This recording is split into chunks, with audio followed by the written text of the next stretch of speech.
Hi everyone, I'm Heather from Woolly Elephant. I've been asked by Barbara from Knitting I Love if I'd do a little video on how I knit on my 9-inch circulars because she says she finds it a bit difficult after knitting for a while on them. Now, I do find that it took me a while. I don't want to say a while, about half a sock before I got actually used to knitting on these things. And how I hold them, finding a way to hold them and knit with them doesn't make your hands cramp. I do use ChiaGoo.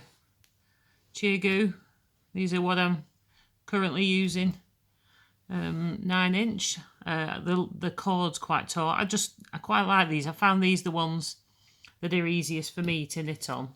I do have higher, but I find the style of these needles. I mean, these are a bigger size, but I find they seem shorter. The needles seem shorter and stubbier.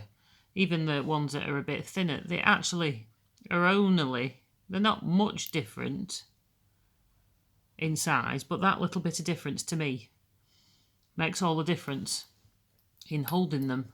I found these ones a lot easier. So these are, sorry, I'm sitting at a slight angle. These are ChiaGoo, and these are the ones I found the easiest to knit with. That's the higher packet. Higher sharps, because I love high needles. These are usually my needles of choice, but not in these 9-inch, I find. So, like I said, I'm sorry if I'm at an angle, but I'm trying to be below the camera. So I'll just try and prop it up a bit. That's better. I'm trying to sit below the camera so that you can see me doing this, so I can see the screen, because I'm filming on my phone and I've got to have my phone pointing down, but I need to be able to see what I'm doing. Anyway, so I'm sitting on the floor and filming on my settee, as you can probably tell. So this is my current work in progress. I'm knitting these. These have been knitted pretty much totally on 9-inch until you get to the toe. I had to switch to DPNs to do the toe. Top down, knit from the cuff down, as you can see. So I do a 64 stitch cast on. It's a bit tight when you first cast them on, but it does go round. These are just little stoppers I use, foam stoppers I use just to stop my knitting falling off the end of the needles, which can be a problem when you're knitting on 9-inch.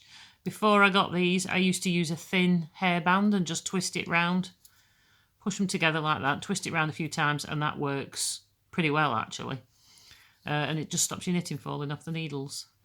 But anyway, I'm currently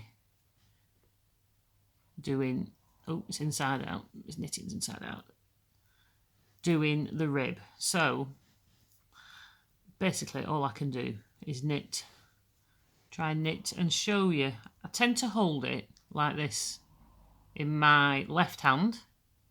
I have my finger in here and to rest it across mine, because I knit, as I'm an English knitter, so I throw. So my fingers usually constantly tucked under this bit here, and I find this stops my hand cramping. Initially I'd have my hands like this and you're trying to hold this tiny little bit, and that just didn't work for me. So I found I tended to graduate like this. You can see I've got my hand inside my knitting, and this way I'm pushing the knitting with my hand. I'm hoping you can see that okay. There's my stitch marker. No, sorry. And you can on 9-inch you can knit with you don't have to worry about pulling it. You don't have to worry about pulling it tight between the DPNs, although my preference is for knitting on DPNs. But I do use all the methods, most of the methods anyway. Sorry, I'm knitting slower than I would normally because I'm trying to watch me knitting it on screen, and so that you can see what I'm doing all the time. My hands here, And I find I'm not really I'm just holding the wool here and just lightly holding it there. And I find I can keep going like this for quite a while. It's easier as a travel project, I think, knitting on 9-inch. I do find my tension is a bit looser than it is on DPNs or on Magic Loop. And I am knitting on a 2.5mm here, as I hadn't got any 2.25s, which I normally knit on, in the 9-inch. But there you go. That's as much as I can show. And it grows quite quick. I can turn a heel, do a proper turned heel completely on these. Maybe when I get to that point, I'll film another little video showing that. But that's how I do it. There we go. So until next time, bye.